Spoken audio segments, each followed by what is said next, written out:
সঙ্গে পুনরায় উপস্থিত হয়েছেন পূজ্যপাদ স্বামী ইষ্টপ্রদানন্দজি মহারাজ নরেন্দ্রপুর রামকৃষ্ণ মিশন থেকে। পূজ্যপাদ মহারাজজির কাছে যে বিষয় উপস্থাপনা করা হয়েছে ভগবত প্রসঙ্গ, আমরা সেই আলোচনা শুনব। তবে এর আগে আমরা আপনার মহারাষ্ট্রের যে পেয়েছিলাম, আপনাদের হয়তো খেয়াল থাকবে যে 1 মে রামকৃষ্ণ মহাত্ম মিশনের 125 বছর যে পূর্তি, এই বিশেষ দিনে মহারাজকে পেয়েছি এবং আজকেরও মহারাজজি ব্যস্ত সময়ের মধ্যে কিছুটা সময় আমাদের জন্য দিয়েছেন। এর জন্য আমরা সঙ্গের তরফ থেকে আন্তরিক শ্রদ্ধা ভক্তি প্রণাম মহারাজকে জানাই। তবে এবারে আমরা চলে যাচ্ছি ভগবত প্রসঙ্গে আলোচনা শোনার জন্য পূজ্যপাদ মহারাজজি কাছে।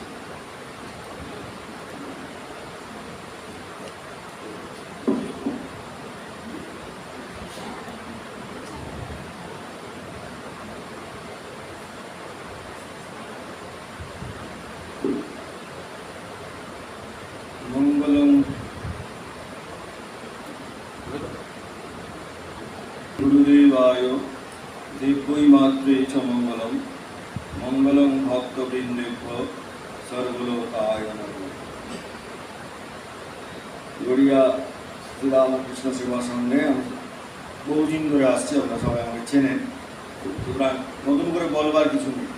যখন ওই ধান খেতের ধারে রমণীবাবুর বাড়িতে ছিল তখন থেকে আমি ধান খেতের সামনে ছিল, বললে হবে ভুলে গেছিস 96 তখন এই গড়িয়া ধান খেতেই ছিল, সব ভুলে গেছিস। 96 না 95 এরকম একটা কিছু ভুলে গেছি। যাই হোক, এখন ভগবত প্রসঙ্গ আমাদের কাছে এই যে ঠাকুর ঘর, এখানে ভগবান আছেন আমরা জানি। যে ভগবান আছে সেই ভগবানকে আমরা পেয়েছি তার মাধ্যমে। সঙ্গে এই ভগবান যে এই যে পুজো, আচ্ছা এই যে ঠাকুরের কাছে আসছি, এই এতক্ষণ ধরে আমরা আরতি করলাম, আমরা আমাদের ভক্তি নিবেদন করলাম, আমরা ঠাকুরের কাছে অনেক কিছু চাইলাম না অনেক কিছু, এই সমস্তগুলো আমাদের কাছে নিয়ে এলেন কে? আমরা বলবো রামকৃষ্ণ মিশনের প্রতিষ্ঠাতা তিনি স্বামী বিবেকানন্দ মনে করি, তাহলে স্বামীজি নিয়ে এসছেন। কিন্তু একটু ভালো করে যদি ভাবি আমরা দেখব যে আজকের এই ঠাকুর ঘরের প্রতিষ্ঠাতা এবং রামকৃষ্ণ মঠের পুজো আচ্ছার যিনি প্রচলন করেছেন তিনি কিন্তু বিবেকানন্দ নন। আপনারা যারা পত্রাবলী করেছেন, স্বামীজি বলছেন পুজো আচ্ছাকে প্রতিনিয়ত স্বামীজি আঘাত করেছেন। এই তো ঠাকুর খাচ্ছেন, এই তো ঠাকুর পুষ্টির পিণ্ডি করছেন, এই সমস্ত কথাবার্তা সব আছে খুব সুন্দর সুন্দর। মানে পূজা আচ্ছার প্রতি তার একটি অনীহা বলবো না, কিন্তু সেইটাই মেন নয়। স্বামীজিকে ভুল বুঝতে হবে না, তিনি কিন্তু আমাদের মঠের প্রধান, তাই তিনি আমাদের সবাইকে একসঙ্গে করেছেন। কিন্তু আমি বলতে চাইছি যে এই পূজাটা যিনি জাগদ্বীপের মতো জ্বালিয়ে রেখেছিলেন, যার নামটা নেবার জন্য বিবেকানন্দের প্রচণ্ড ইচ্ছে ছিল ঠাকুরগুরুর নামটা নেওয়ার, শ্রীরামকৃষ্ণের নামে নামাঙ্কিত হওয়ার কিন্তু নরেন্দ্রনাথের খুব ইচ্ছে ছিল, তিনি নেননি, সেই নামটি স্যাক্রিফাইস করেছেন। আগে তিনি হচ্ছেন আমাদের প্রথম পূজার প্রচলক। কে তিনি? তার নাম কি? দুদিন বাদে, এই কিছুদিন আগে আমাদের কতদিন, 26 তারিখ না 24 তারিখ, কবে যেন 26 তারিখ, আজকে 7, 8, 5, 12 দিন হয়েছে তার জন্মতিথি গেছে। কি নাম তার? শশীভূষণ মহারাজ, শশীভূষণ চক্রবর্তী। অ্যাকচুয়ালি তার নাম স্বামী রামকৃষ্ণ।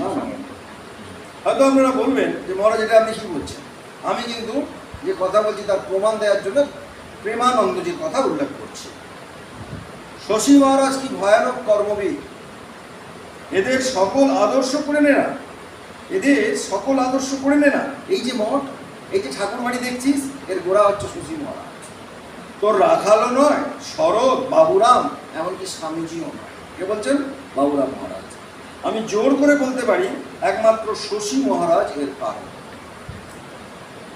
কারণ এই পুজো আচ্ছা ছিল বলে 1890 থেকে বেরিয়ে গেছিলেন স্বামীজি, ঘুরছেন, 93-তে গেলেন এতে, আর এদিকে আসেননি, আর পশ্চিমবঙ্গে আসেননি, বাংলাতে আসেননি, পশ্চিমবঙ্গ তো নেই তখন, অখণ্ড বাংলা, আর বাংলাতে আসেননি। যখন বাংলাতে আসেননি 90 থেকে 97-তে ফিরেছেন। তখন উনি কোথায় গেলেন? আলমবাজার মঠ।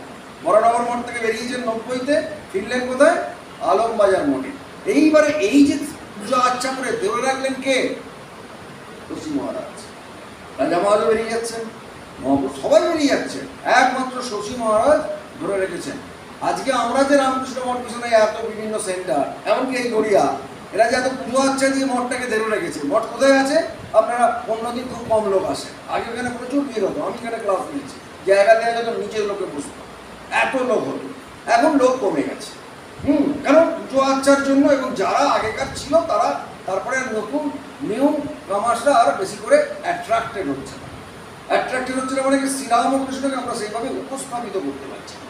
কারণ এই শশী মহারাজের জীবনে রয়েছে যে তিনি কি কষ্ট করে, বলছেন না শশী মহারাজের কারণ আলমবাজার মঠে স্বামীজি প্রভৃতি ঠাকুর পূজায় খুব আপত্তি করলেন। আমরা খেতে পাই না, তুই পুজো করবি। তাই এটা হয়েছে, এটা বরানগর মঠে হয়েছে। স্বামীজি বলছে তোর ঠাকুরকে ফেলে দেবো, সত্যিকারে ফেলে দেবে ভাবে স্বামীজি পিঠে কিল মেরেছে আমাদের শশী মহারাজ। এই মারপিটও হয়েছে বরানগর মঠে। হ্যাঁ, সেই শশী মহারাজকে যখন এ থেকে ফিরে এলেন, তখন বিবেকানন্দের প্রচণ্ড প্রভাব, সমস্ত ভারতবর্ষ জেগে গেছে, সবাই স্বামীজি স্বামীজি করছে। সেই সময় তিনি আবার প্রতিবাদ করেছেন, না পুজো চলা চলবে না।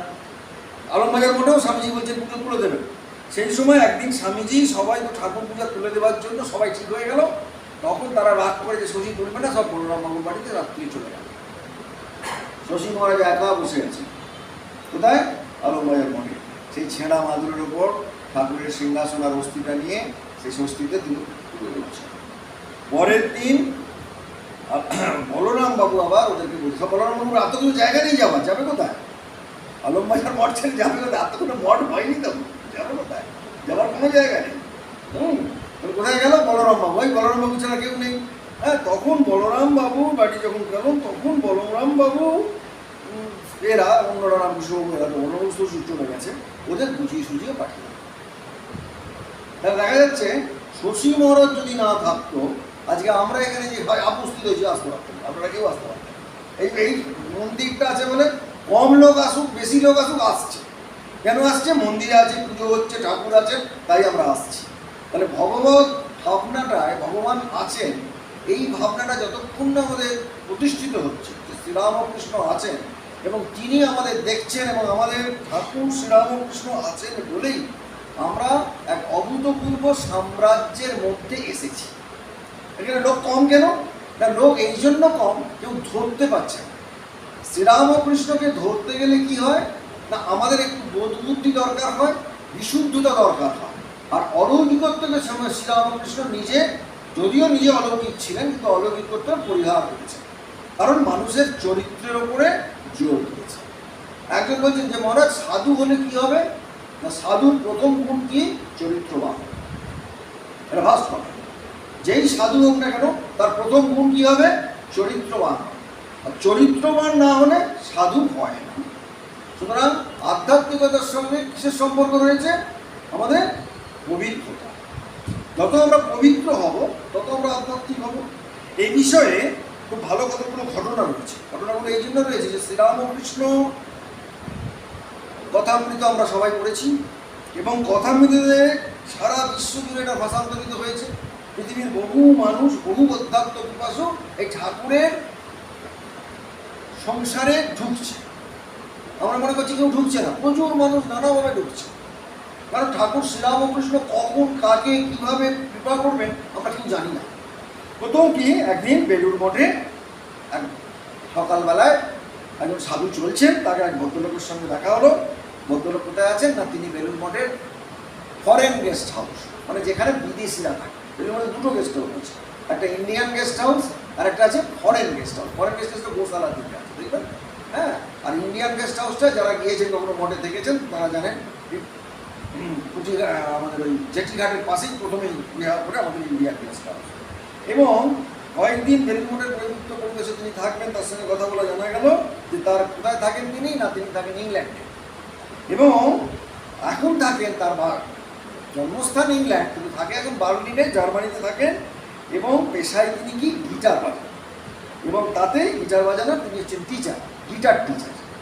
এবং তার আলোচনার মধ্যে হলো যে সংসার জীবনে খুব তিক্ত হয়ে গেছে আমাদের, জানেন সংসারে হলে কি টানা পড়েন আছে, দুঃখ সুখ আছে, মানুষের সঙ্গে মানুষের ইগো ক্লাস আছে, আপনারা সবাই জানেন, সবাই সংসার আছেন, আমি নতুন করে কিছু বোঝাবো না। হ্যাঁ, কারণ আমরা বড় সংসারে এসেছি, আমাদেরও আছে আপনাদেরও আছে, বৃহৎ সংসারও একরকম, আবার ছোটো সংসারও একরকম, প্রত্যেকের রয়েছে। এবং এইরকম অবস্থায় তিনি ঘর থেকে বেরিয়ে পড়েছেন। করে কোথায় যাবেন কোথায় থাকবেন, ঘুরতে ঘুরতে চলে গেছেন জার্মানিতে, ইংল্যান্ড থেকে বেরিয়ে মাথা গোজার ঠান নেই, একদিন বার্লিনের রাস্তায় রাস্তায় ঘুরছেন অস্থির মানসিকতা থেকে। এই সময় মানসিক অবস্থাতে তিনি একটা বড় বইয়ের দোকানে ঢুকেছেন। আমি কেন বলছি, শ্রীরামকৃষ্ণভাবে টানছেন, এই ঘটনাগুলো যদি না জানি আমরা জানতে পারি। যেই মান দেখছেন সেখানে বললেন the gospel of Sri Ramakrishna by M. M তো আমরা জানি, এম কে মহেন্দ্রনাথ গুপ্ত। এটা মনে রাখবেন, বইটি উল্টাতে লাগলেন, ভীষণ ভালো লেগে গেল। এত ভালো লাগলো যে কিছুদিনের মধ্যে বইটি হাতে নিয়ে দোকানের কাউন্টারে গিয়ে দোকানের মালিককে বললেন যে তিনি বইটি নিয়ে যেতে চান, পরে আবার ফেরত দেবেন। তখন দোকানের না না ওসব নেই এখানে, আপনি বইটা যতক্ষণ দোকান খোলা রাখবো ততক্ষণ আপনি পড়তে পারেন, কিন্তু ফেরত নিয়ে যেতে হবে, আপনি নিয়ে যাবেন বাড়ি গিয়ে পড়বেন, ওটা হবে না। উনি কিনুন, তাহলে আপনি দোকানে বসে নিশ্চিন্তে বইটি যদি পাঠ করতে পারেন, আপনাকে কিনতে হবে। ভদ্রলোক তাতেই রাজি। তিনি জানেন সেদিনের দোকান ছিল কতক্ষণ খোলা, প্রায় 18 ঘন্টা। আর এই 18 ঘন্টা এই বইটা আমি পড়েছি, কোথাও চাই 18 ঘন্টা দোকান খোলা ছিল, সকাল থেকে সন্ধ্যে রাত্রি।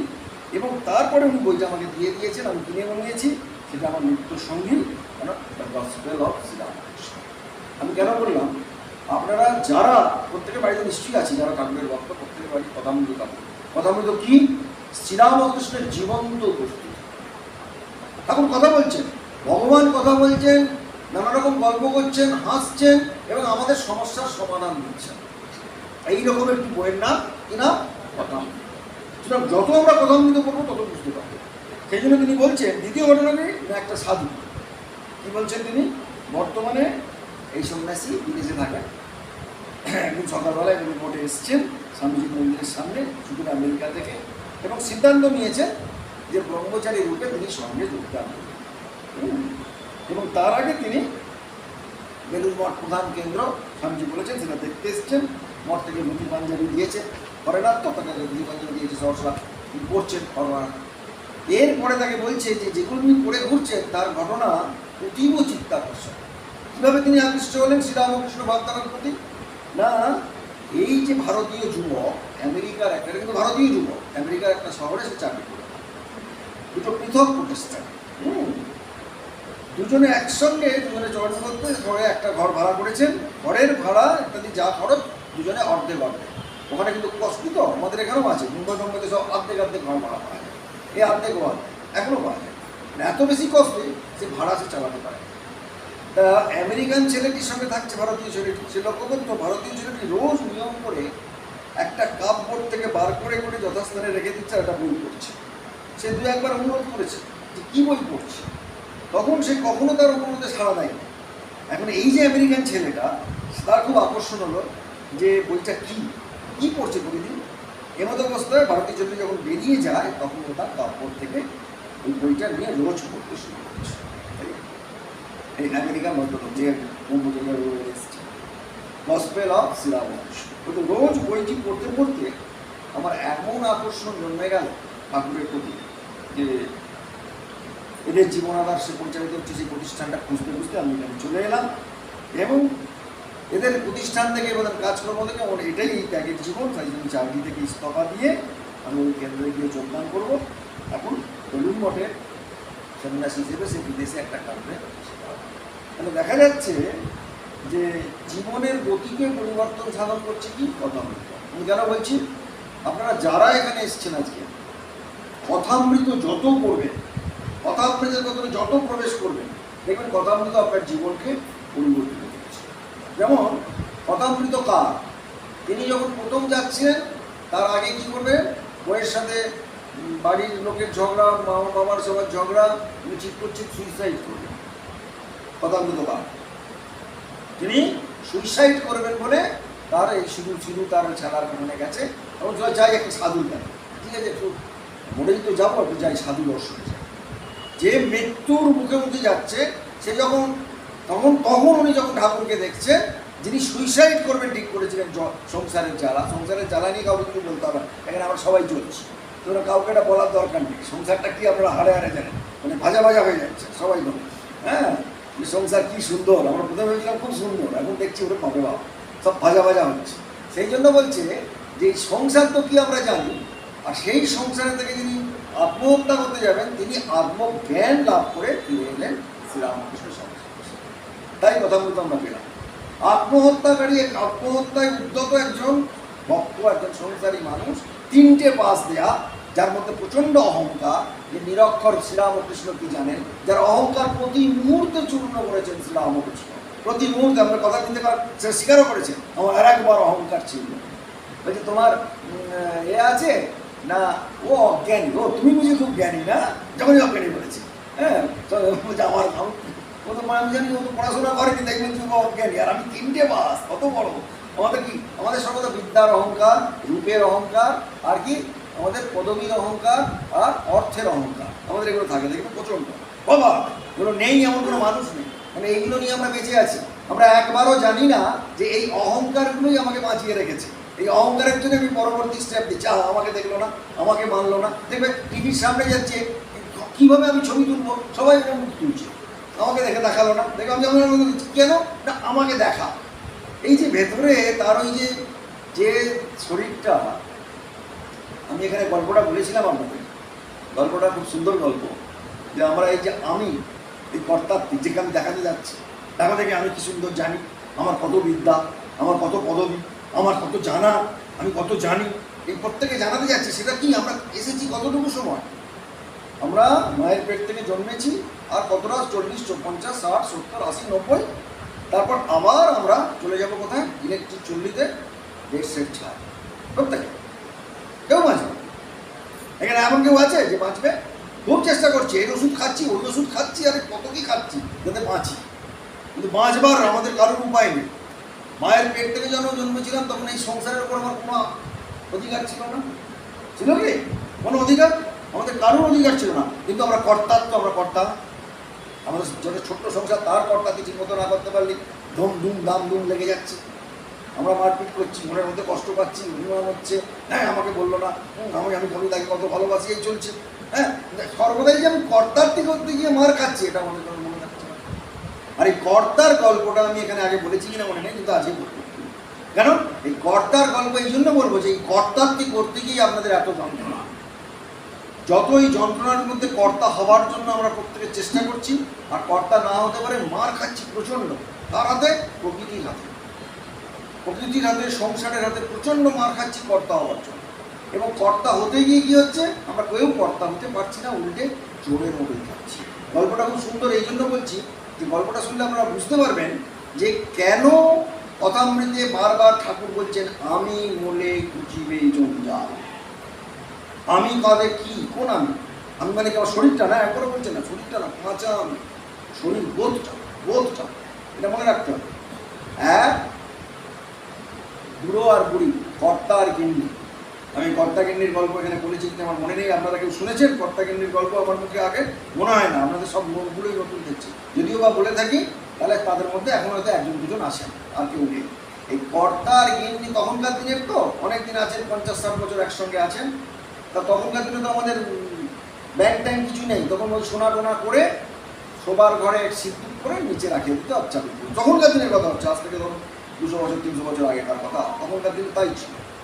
তা একদিন কী হয়েছে না, এরপরে কী হয়েছে, তখন আজকের মতো তো এত ইলেকট্রিক, এই পাকা বাড়ি এসব ছিল না, তখন কী ছিল, কাঁচা বাড়ি, সামনে বৈঠকখানা, তারপরে শোবার ঘর, তারপরে রান্নাঘর এক জায়গায়, পায়খানা এক জায়গায়। আমরা যখন জন্মেছিলাম এরকম বাড়ি ছিল, এখন তো সব ভেঙে চুরমার হয়ে গেছে।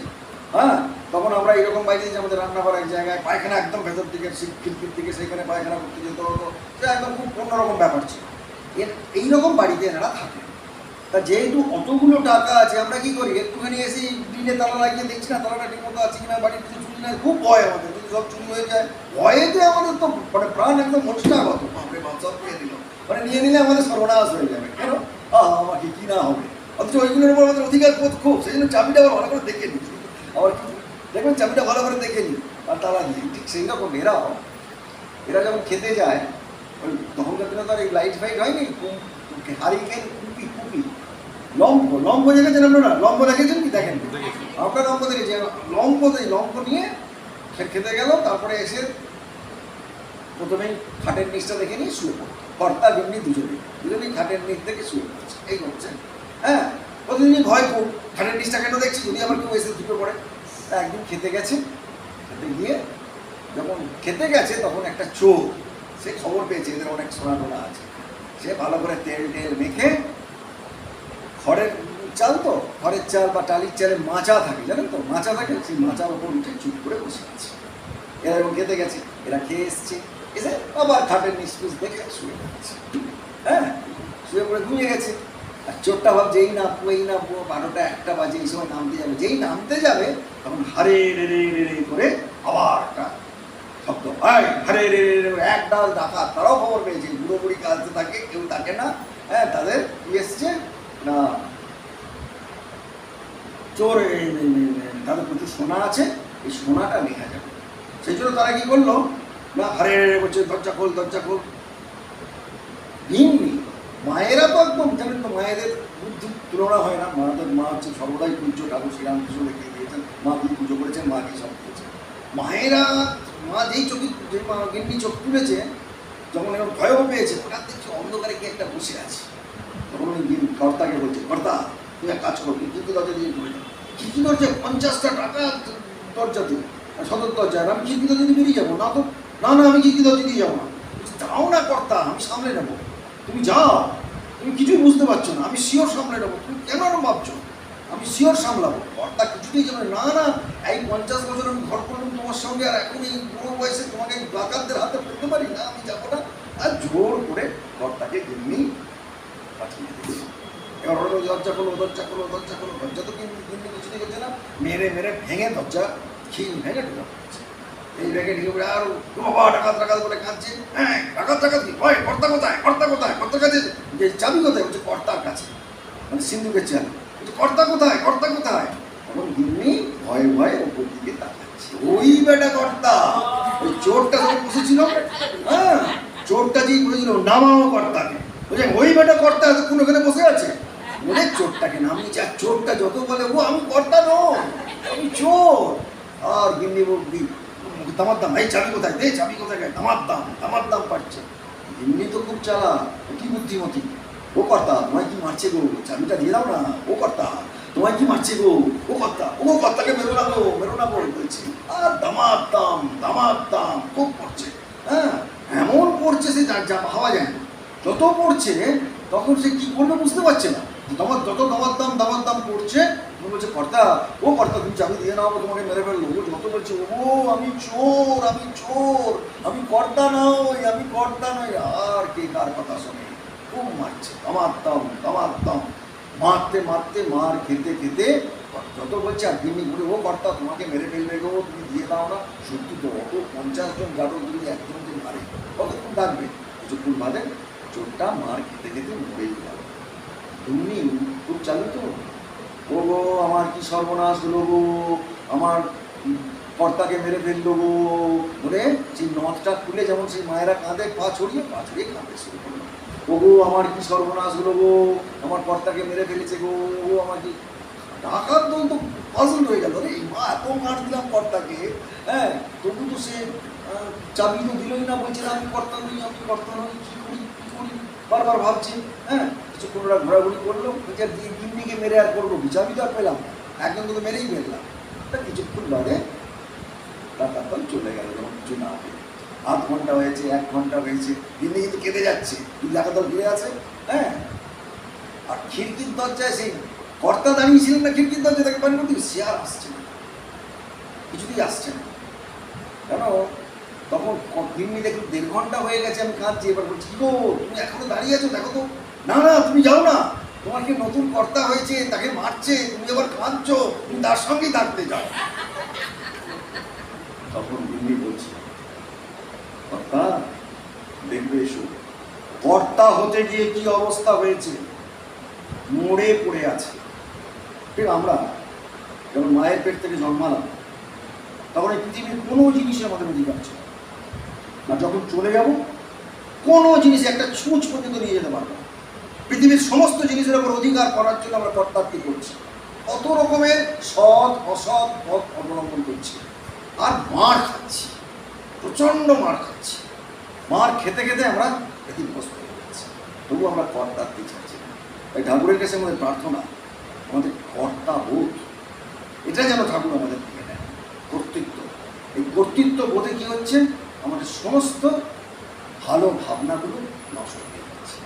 এই জন্য আমরা আর একটা ঘটনা বলবো, যে ঈশ্বরের নাম চিন্তন, নাম গুণগান, তারপরে ভক্তিগ্রন্থাদি পাঠ, এইগুলো নিয়ে আমরা যারা থাকবো তাদের কী হবে না, কর্তৃত্ব বোধটা চলে যাবে।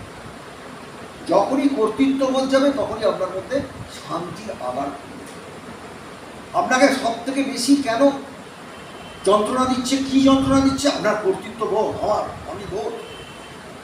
আপনি যা নন, আপনি তো নিত্য, আপনি তো শুদ্ধ, আপনি তো বুদ্ধ, আপনি তো মুক্ত, আপনি একবার ভাবতে পারছেন না আমি এই, আমার এইগুলো আছে, আমার এত আছে, জানে না আমার এই আছে, জানে না আমি এই, হ্যাঁ আমাকে এরকম বললো, আমি তার জন্য কত করেছি বলে আপনি সর্বদা এক্সপেকটেশন করছেন, প্রত্যাশা করছেন, আর যন্ত্রণা পাচ্ছেন, কষ্ট পাচ্ছেন, এবং প্রতিনিয়ত আপনি ক্ষতবিক্ষত হচ্ছেন। কেন না, যন্ত্রণা আপনাকে ক্ষতবিক্ষত করে দিচ্ছে।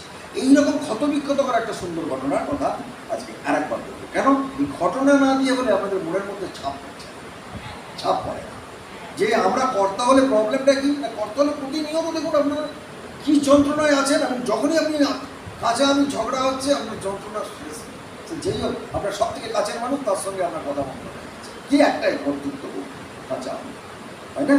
হ্যাঁ, সেই জন্য আমরা মা ঠাকুরকে দেখেছি, কারণ তাদের কর্তৃত্ব বলতে তারা মিলিয়ে দিয়েছিলেন। মায়ের জীবনীতে দেখলাম, কি দেখলাম না, ঋষভবাবু স্টিমারে করে নিয়ে যাচ্ছেন তার সবাইকে কোথায়, পানিহাটিতে, সেখানে সবাই যাচ্ছে, ছেলেরা, মেয়েরাও যাচ্ছে। তখনকার দিনের মায়েদের যাওয়ার নির্দেশ নিষেধ ছিল, মেয়েরাও যাচ্ছে, গোলাপ মা, যোগীর মা, আরও সব ঠাকুরের সব সন্তানরা সব যাচ্ছে, ঠাকুরের যারা অন্তরঙ্গ শিষ্য। তা একজনের খুব ইচ্ছে হয়েছে, মা তুমি যাবে, মায়েরও ইচ্ছে হয়েছে, মাও তো কখন বেরোননি, সেই রঙপথে থাকেন, কাউকে দেখা দেন না সারাদিন, মায়ের সেই তপস্যার কথা তো ভাবাই যায় না আজকালকার দিনে। মায়েরা দিলে দেখুন জীবস কোথায় চলে যেতে পারেন নিচে, হ্যাঁ, আপনার যদি শ্রীরাম মা সারদার মতো হতে হতো, এটা প্রত্যেকেই পালিয়ে যেত, কেউ থাকতো বলে মনে হয় না। কারণ মা সারদা যা কষ্ট করেছেন এবং যেভাবে তিনি মা ঠাকুরকে এগিয়ে দিয়েছেন তার ইষ্ট পথে, তিনি ভগবান বলেই এবং ভগবতী বলেই মেনেছেন, এটা বারবার মনে রাখবেন। আমরা মাকে পুজো করি বটে, কিন্তু নিজের জীবনে দিয়ে একবার চেষ্টা করবেন, তাহলে বুঝতে পারবেন যে মা সারদা কি, কেন তিনি ভগবতী, কেন তিনি তার নারী জন্ম ধারণ করেও আজকে কি অপূর্ব একটি শুধু দেওয়ার জীবন দিয়ে গেছে, শুধু দেওয়া। মা সারদা মানে কি, শুধু দেওয়া। ঠাকুর তো টেস্ট করেছেন, কে পাঁজুরে, কার হাতটায়, কে টেরা, এগুলো সব বাদ দিয়েছে, কিন্তু মা সব করেছে। সুতরাং মায়ের কাছে আমাদের ঋণের শেষ নেই। এমন সুন্দর একটি মা আমরা পেয়েছি। আপনারা যদি এর বাইরে থাকতেন, যারা এখানে আসেননি তারা তো হতবাগা, আমি দুর্বাগা বলি। কারণ কি, তারা জীবনের মজাটাই বোঝেন যে কীভাবে ভালো থাকতে হয়, ভালো থাকার অর্ধেক এটা শিখিয়ে গেছেন এরা, সেটা আমরা বুঝতেই পারি। কারণ এই মাকে দেখুন, মা কীভাবে সুন্দর শেখাচ্ছে। কেন বলছি, মায়ের ইচ্ছে হয়েছে, মা বলছে ঠিক আছে তুমি ওনাকে জিজ্ঞেস করো উনি কি বলেন। মা সঙ্গে সঙ্গে তখনকার দিনে সেটাই ছিল, অনুমতি দেওয়া। হ্যাঁ, তখন ওই স্ত্রী স্বাধীনতা হয়নি, আমি যাবো না, কি বলবে না, আমি আমার পয়সায় যাবো, কী করবে দেখাবো, কি ভেবেছে নাকি, এখন এসব খুবই চলছে। হ্যাঁ, বলবার কী দরকার আছে, কে আছে সেটি আমি তাকে কেনা বাঁধি নাকি, এসব অনেক কিছু আমি শুনি। আমি যাই হোক, এসব তো অন্য ব্যাপার। কীভাবে আমাদের সম্পর্কটা হৃদয়ের সম্পর্ক, কেউ কারুর বাঁধি নয়, অপূর্ব একটি হৃদয়ের সম্পর্ক তৈরি করে স্বর্গ এবং আশ্রম বাড়ানো প্রতিটা গৃহ। এই হচ্ছে ভারতবর্ষ ছিল। এই ভারতবর্ষকে শ্রীরামকৃষ্ণ নিয়ে এসেছেন। মার যেই ইচ্ছে হচ্ছে, মা যখন জিজ্ঞেস করছেন ওকে জিজ্ঞেস করো, এরা ঘটনাটা আমরা সবাই জানে। তখন ঠাকুরের কাছে যেই জিজ্ঞেস করছেন যে সবাই যাচ্ছে, আমরাও যাচ্ছি, তা উনি যাবেন? তখনই ঠাকুর খুব সুন্দর উত্তর দিয়েছেন, ওর যদি ইচ্ছে হয় তো চলুন, একদম না করেন। কি দেখুন, এই হচ্ছে ভগবান, মানে আদর্শ দাম্পত্য জীবনের কথাবার্তা। ওর যদি ইচ্ছে হয় তো চলুন, না করেন। এই মাকে এসে বলা বললাম, মা বললাম কেন, কারণ বল তো আমার কোটে ফেলে দিয়েছে, আমি তো ওর কোটে দিয়েছিলাম, ওর অনুমতি চেয়েছিলাম। আমার তো ইচ্ছে আছে উনি জানেন, তাই জন্য তো গিয়েছিলে তোমরা। তারপরেও যখন বলছি ওর যদি ইচ্ছে হয় তো চলো, হচ্ছে অনির্চালিত অনুমতি না দেওয়া। মা গেলেন না, একে বলছে স্যাক্রিফাইস। আমি কেন এগুলো বলতে চাইছি না, আমরা ভগবান প্রসঙ্গ করবো কখন? যখন নিজের জীবনে সেটা পালন করতে হবে। ভগবানের নাম নেওয়া তখনই সম্ভব। আমরা এমন ভগবত তত্ত্ব করবো না যা আমার জীবনে ঢোকে না। জীবনে হলো মা কি করলেন, গেলেন না, এবং পরবর্তীকালে রাত্রিবেলা ছুটে ঠাকুর বলছেন, খুব সুন্দর কথা, তুমি জানোই গো ভালো হয়েছে। লোকে বলতো হংস হংসে এসছে, কি বিচ্ছিরি বিচ্ছিরি কথা বলতো, ভালোই হয়েছে। ঠাকুরও খুশি, মাও খুশি। দেখো লোকে বাজে কথা বলতো, কারণ আমাকে পরমহংস সবাই জানে ত্যাগী মানুষ, তুমি আছো, তোমার সম্পর্কে লোকে চাটা বলতো। কি সুন্দর কথা। মা কেন জানলে না, শ্রীরামকৃষ্ণকে লোকে মিসইন্টারপ্রিট করবে, তার অকল্যাণ হবে, ঠাকুরের কিছু হবে না। যারা মিসইন্টারপ্রিট করবে ঠাকুর মাকে দেখে, তাদের কি হবে, অকল্যাণ হবে, আর কিছু হবে না। কারণ তারা তো শ্রীরামকৃষ্ণের মধ্যে একটি স্বচ্ছ সরল এবং একটি অবতার, মানে অত পবিত্র, পৃথিবীতে ওরকম অবতার আগে আসেনি, এমন অবতার। সেই অবতারকে যখন ভুল ভাব বুঝবে, তখন তার কি হবে, অকল্যাণ হবে, অমঙ্গল হবে।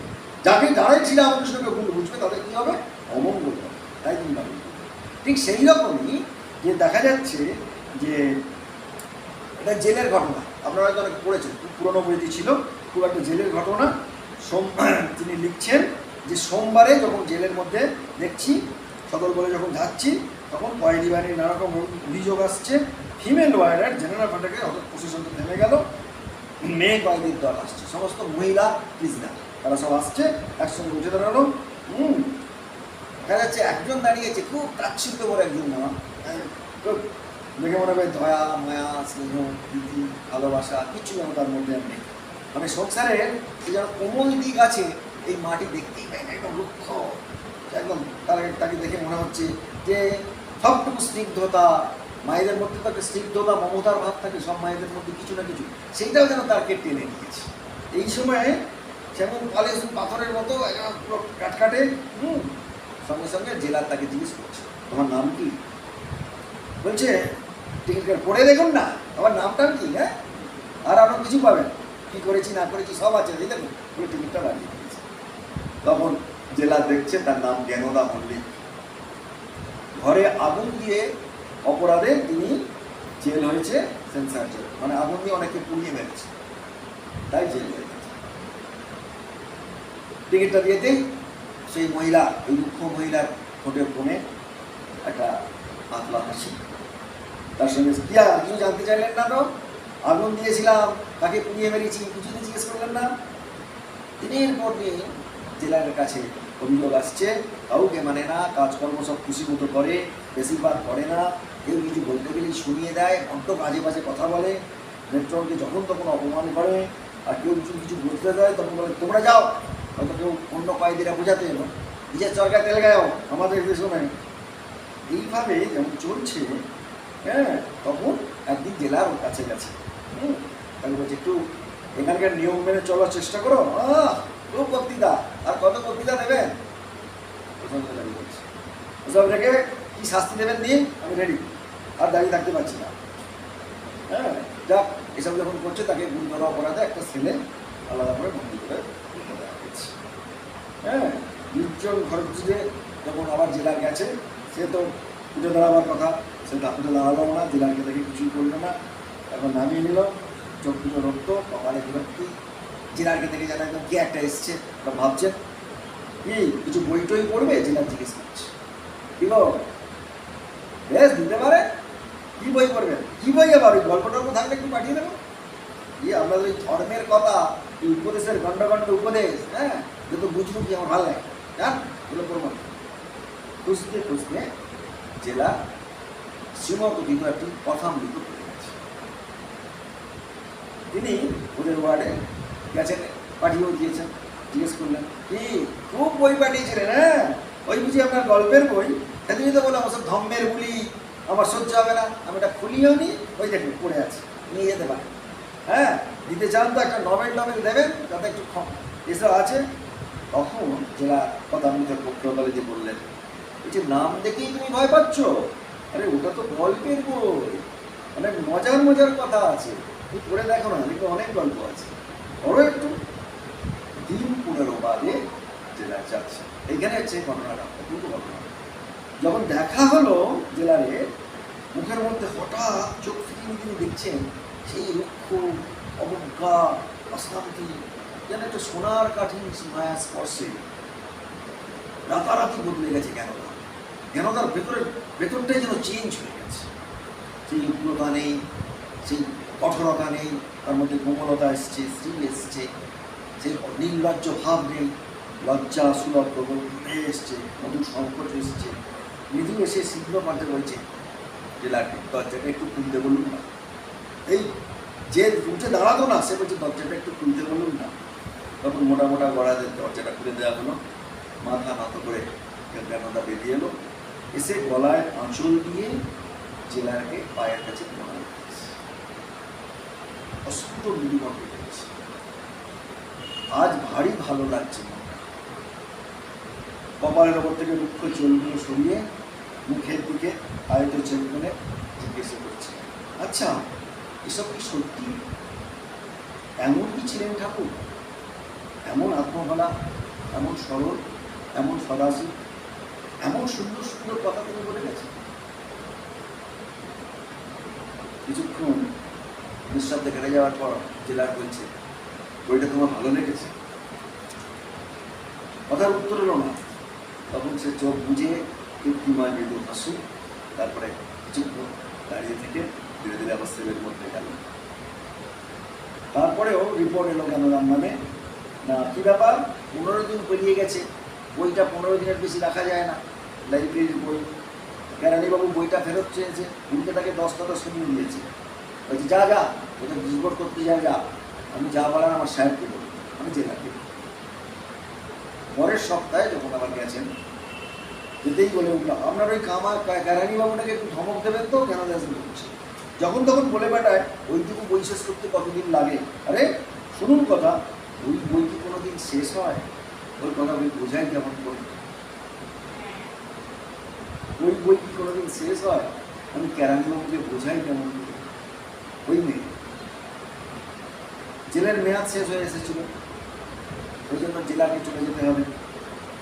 আবার সেই অমর আদেশ শেষবারের মতো যখন ঢুকছেন জেলা নামের গেটে, তার আগে এই জ্ঞানদার ছেলের মেয়াদ শেষ হয়ে গেছে। তিনি সেই ছোট্ট কুটিরের মায়ার কাছে ছাড়তে পারে, তার অত শাস্তি হয়েছিল।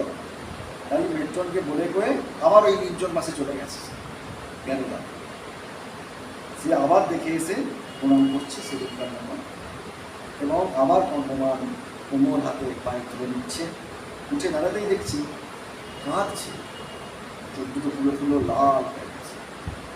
সেই মহিলা বিজনার ভাবুক করে কাঁদছে, বুঝতে বুঝতে বলছে, এবার যে আমার কথাগুলো কেড়ে নিয়ে যাবে। আপনি তো থাকছেন না, আমি তো করছিলাম রেগুলার, আমার কথা তো নিয়ে যাবেন। সঙ্গে সঙ্গে চঞ্চল করে চলে পড়েছে।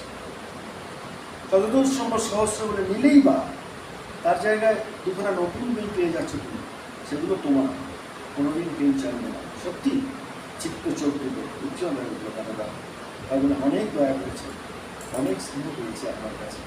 শেষবারের মতো একটা জিনিস চাইবে, দেবেন? দেবেন তো? কী জিনিস বলো? জ্ঞানদা এগিয়ে এলো একান্ত কাজ থেকে, বললেন একখানা ঠাকুরের ছবি। আস্তে আস্তে বলছে, কারণ তখন জেলের কয়েদিদের ছবি দেবার নিয়ম নেই। সেই জন্য আইন রক্ষার ভার কাঁধে নিয়েছি আমি জেলার, লোক লঙ্ঘন করে কী করে, কিন্তু এই শুধু সজল চোখ খাওয়া করে পাচ্ছে একটা ছবি। সেই জন্য পরদিন জ্ঞানদার মনে এক কল্পিত আত্মীয় থেকে দুখণ্ড কথামৃত আমি জমা দেওয়া করি। আর এই কথামৃত পর্যন্ত লুকানো ঠাকুরের একটা, অর্থাৎ জেলা লিখছেন, একদিন মনে হলো ওই পাশের স্থানটি ঠাকুরও দিয়েছে। এই হতভাগিনী মেয়েটা সংসারে কারো কাছে আশ্রয় পায়নি, তিনি তাকে কাছে টেনে নিয়েছেন। তারই কথামৃতের সঙ্গে কোনো খারাপ, ও নতুন করে গেছিলাম, তাই সেই অমৃত আমি এনে পড়াতে দিয়ে দিয়েছিলাম, আমি তার পাবো, এটাই বললাম। এটা জরাসন্ধের লৌহ পাকাটা আছে, আপনারা বলবেন অপূর্ব লাগবে, চোখ দিয়ে খালি জল আছে। মানুষের রূপান্তর হয়, পরিবর্তন হয় ভগবানের সন্নিধিতে। আর ভগবান আসেন কেবলমাত্র কথামৃতের রূপ নিয়ে হয়। আমরা শশী মহারাজ দিয়ে আরম্ভ করেছিলাম, শশী মহারাজের দু একটা ঘটনা দিয়ে বলব। যে জীবন্ত উপস্থিতি কীভাবে অনুভব করে। ঘটনা আমরা জানি। প্রথমেই যখন শ্রীরামকৃষ্ণের অস্থি নিয়ে ঝগড়া শুরু হলো, আপনারা জানেন ত্যাগী আর গিরিদের ঝগড়া, আর সেই ঝগড়ায় তখন ত্যাগীদের পক্ষে কেউ নাই, সেই ঝগড়ায় তখন গিরিরা জিতেছিল। তাই শ্রীরামকৃষ্ণের অস্থি চলে গিয়েছিল ঠাকুর কাছে, মনে আছে আমাদের জগৎটা, এবং ত্যাগীরাই নিয়ে গিয়েছিল। কিন্তু সেখানেও শ্রীরামকৃষ্ণের অস্থিকে অর্ধেকেরও বেশি সরিয়ে বলরাম বাবুর কাছে রেখেছিলেন। এই শশী মহারাজ, এই মনে রাখবেন এটা। ত্যাগী গৃহীর ঝগড়ায় কেবল বলরাম বাবু আর সুরেনবাবু ছিলেন এদের দলে, আর সবাই ছিল অন্যদিকে। আর সেই ঝগড়ায় শ্রীরামকৃষ্ণের অস্থি চলে গেছিল কোথায়? না, জগদ্দানে। তখন আমাদের প্রথম মঠ আমরা বরানগর মঠ বলি, প্রথম মঠ জগদ্দান মঠ। জগদ্দানে আমাদের ঠাকুরের পুজো শুরু হয়েছিল, কিন্তু তার আগেও শুরু করেছেন কে? রামকৃষ্ণ মন্দির। কোথায়? কাশীপুর শহর। 7 দিন ধরে পুজো করেছে, তারপরে সেটা কাটিয়ে দিতে হয়েছে বলরাম মন্দির। আর পুজো করতে পারেনি, ওইখানে পুজো হয়েছে। তিনি নিয়ে গিয়েছিলেন। আর কিরম ঠাকুরকে ভালোবাসতেন? যখন জগদ্দানে শ্রীরামকৃষ্ণের অস্থিপূর্ণ কলসিটাতে মাটি দিয়ে পুঁতা হচ্ছে, তখন কি বলছেন? তবুও ঠাকুরের বড় লাগছে, তোরা আস্তে আস্তে করে মাটি ফেল, শাবল দিয়ে মারিস সেই জায়গাটা। আচ্ছা, এই হচ্ছে জীবন্ত উপস্থিতি।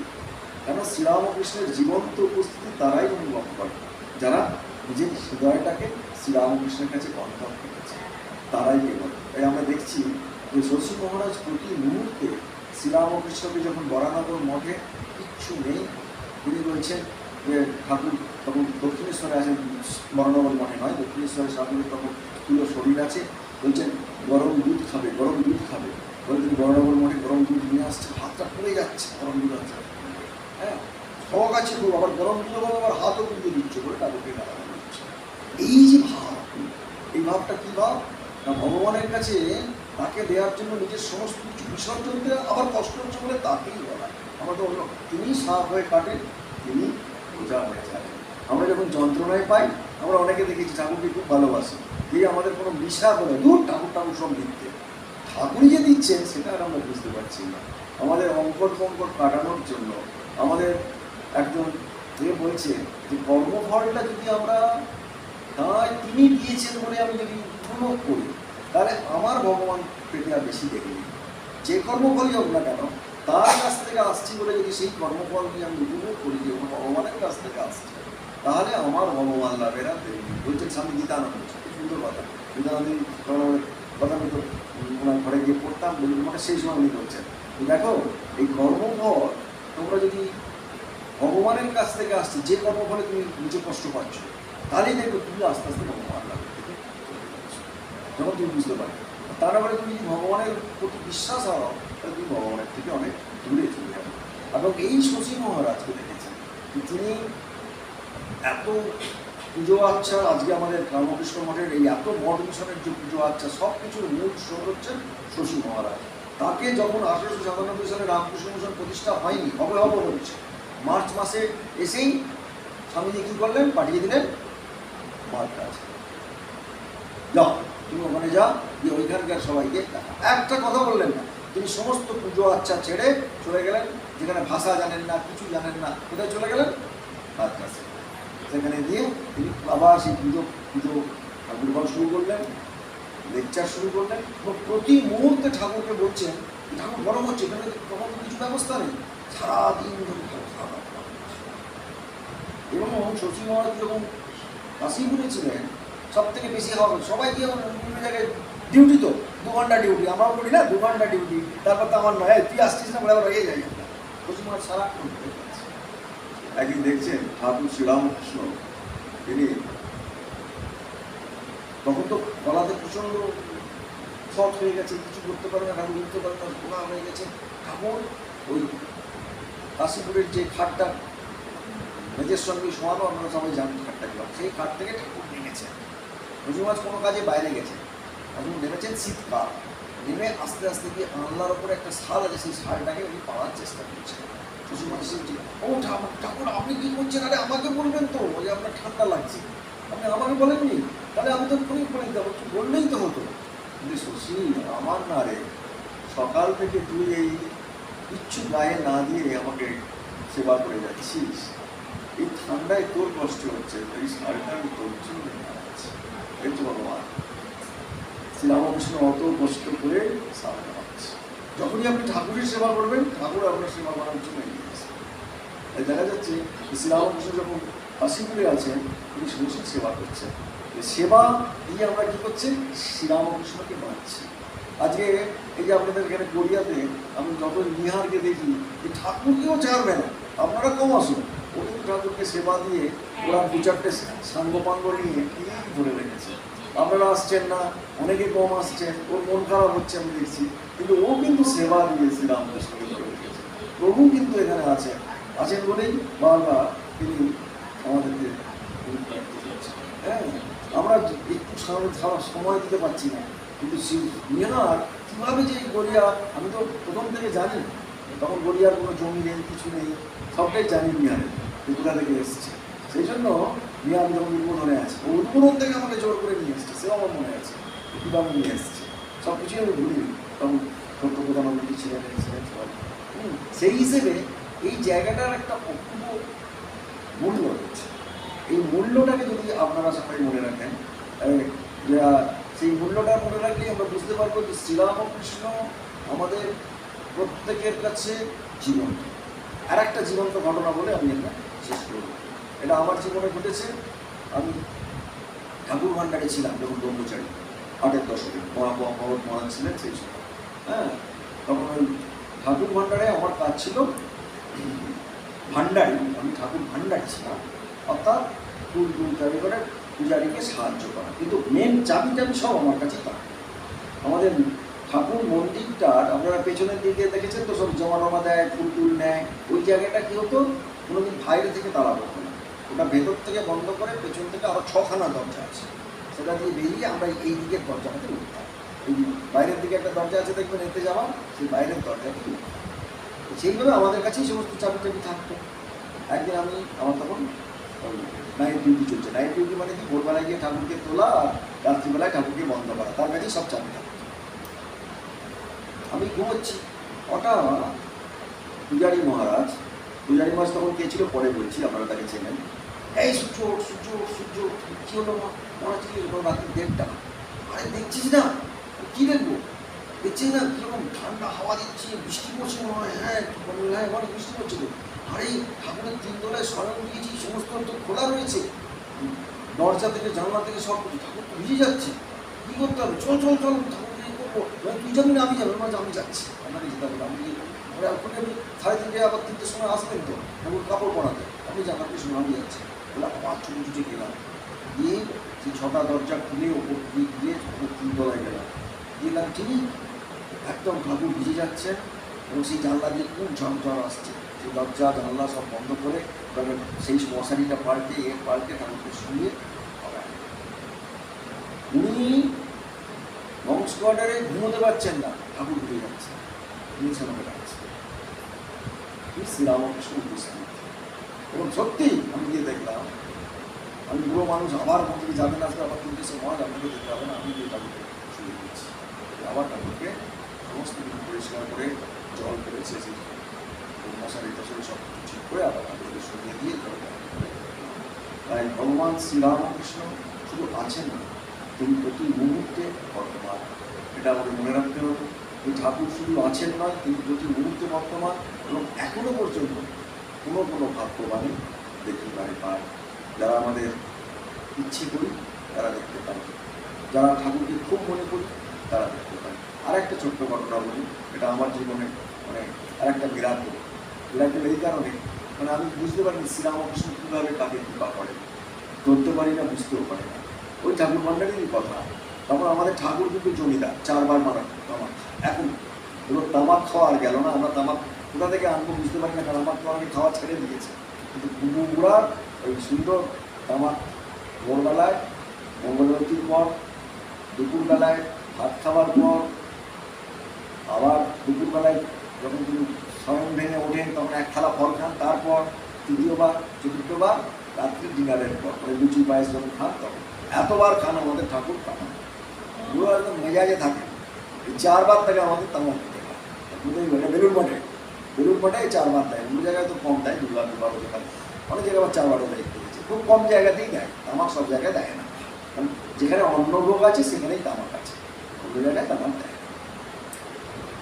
এই তামাক দুপুরবেলায় যখন আমার ওই ঠাকুরের ডিনার সময় দিয়ে উঠবেন দুপুরবেলায় ঘুম থেকে বিকেলবেলায়, তখন আমাদের 1 থালা ফল ঠাকুরকে খাওয়াতে হতো, 2টোর সময় দিয়ে কাটতে হতো, তারপরে একটা ফলটা তুলে দিয়ে ফল খাওয়া হয়ে গেলে তামাক খেতেন, তামাক খাওয়ার পরে আমরা দরজা খুলতাম। মহাপুরুষ মহারাজের চালা আমার সন্ন্যাস নাম মনে নেই, গোল গান, একটু রংটা শ্যামবর্ণ, একদম মুখটা একদম ফুটবলের মতো গোল আর অপূর্ব সৌম্য। উনি খুব কষ্ট করে গায়ে মনে হয় ব্যথা, আস্তে আস্তে করে রেগুলার আসতে। আমি দেখলাম যে মহারাজ আসছেন, আবার প্রণাম করছে, দরজা খুলছে, চলে যাচ্ছে।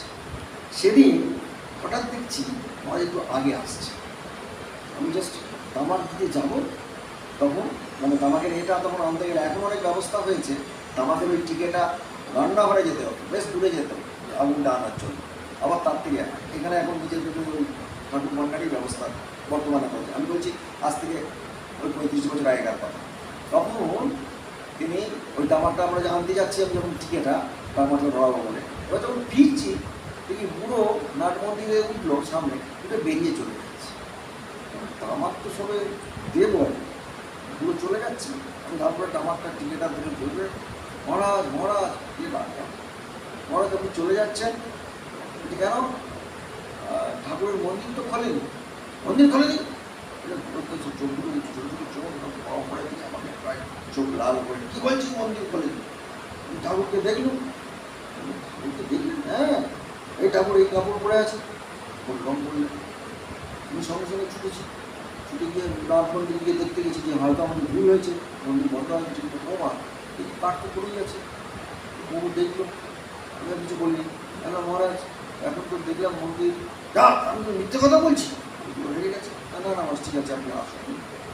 তারপরে আমি পূজারী মহারাজকে বললাম, মহারাজ দেখ উনি আগে এসছেন, পায়ে ব্যথা, আগে উঠে ঠাকুরকে দর্শন করতে চেয়েছে, ভগবান দেখেছেন আমার এই সন্তান এত দূর থেকে আমায় দেখতে এসছেন, উনি এই কাঠের মধ্যে থেকে ওনাকে দেখিয়ে দিয়েছে, তাই উনি দেখে চলে গেছে। আর তুই বলতে গেছিস কেন? না আমি দেখছি যে কাঠ দেওয়া আছে, আমরা তো কোনো খুলিনি কাঠ দরজা। মহারাজ দেখলেন কী করে? ঠাকুর যদি দেখা, তাই ভগবান শ্রীরামকৃষ্ণ সাম্রাজ্যে আপনারা এসছেন, ঠাকুর প্রতি মুহূর্তে আমাদের জীবন্ত উপস্থিতি তিনি আমাদের দেখাচ্ছেন, আমাদের জীবনটাকে আরও সুন্দর করে তোলার জন্য ঠাকুরের কাছে মায়ের কাছে প্রার্থনা জানাই শ্রীরামকৃষ্ণ আমাদের বলিয়ে দিন, আমরা যেন ভগবত ঘটনায় ভাবিত হই, তার প্রতি চলতে পারি। জননীং শারদাং দেবী রামকৃষ্ণাং জগৎগুরু পাদপদ্মে তয়োঃ শ্রীত্বা প্রণমামি।